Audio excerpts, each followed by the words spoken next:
Hey, K-drama fans, we are back with our startup episode 7 and 8 midpoint turn review, so come and join us.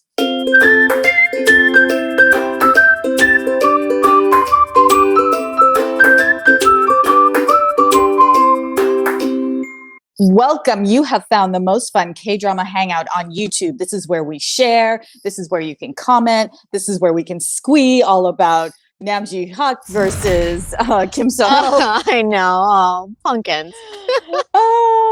But 7 and 8. Oh my goodness. Okay.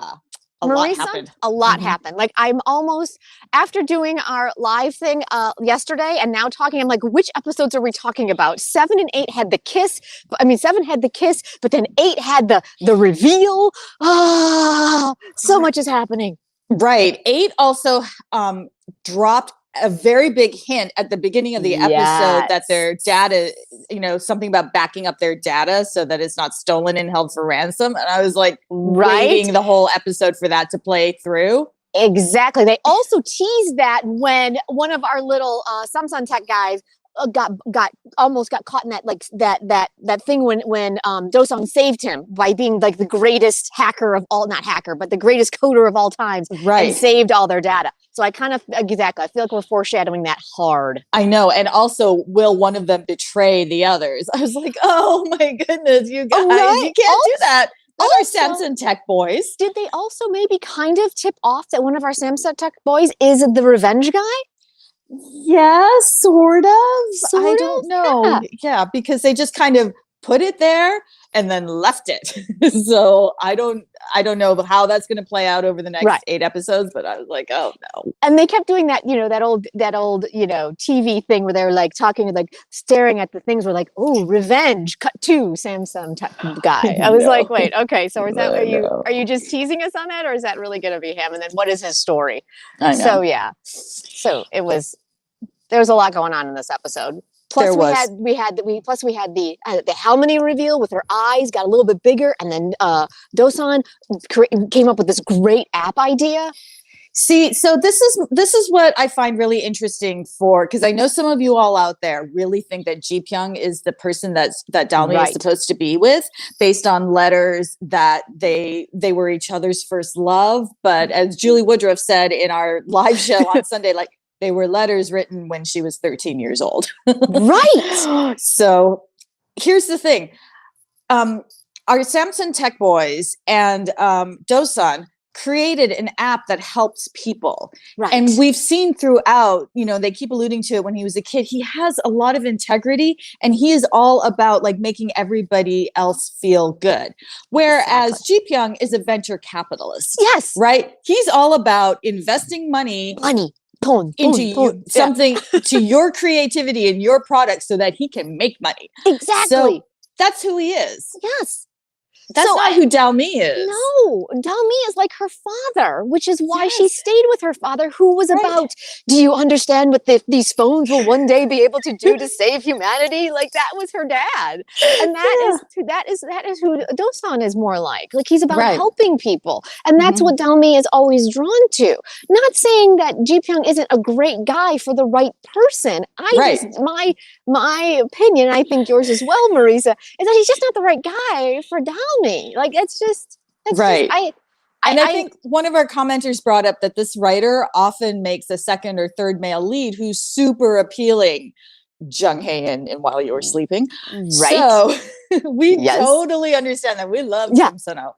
Love him. But the character of Han JiPyeong, I just feel like I want him just to become part of the family. I want him to have found family and be part of the unit and be part of the SamSan Tech team. Like, I feel like that's more of his journey of this show. And he's getting it muddled up because he thinks he has feelings for DalMi, where he's just maybe intrigued by the closeness she has for people. Or because she's kind of like grandma. She's kind of like Halmoni. She is. But it was hilarious, the tag at the end of episode 8, where he's the scrunchie. Right? But the scene played twice, and then you realize, the first one was in his head. The second one was reality. I think that's how it actually worked. I think so, but we still ended up with basically a heartbroken DoSan, and I'm just like, oh, pumpkin. Holding her scrunchie.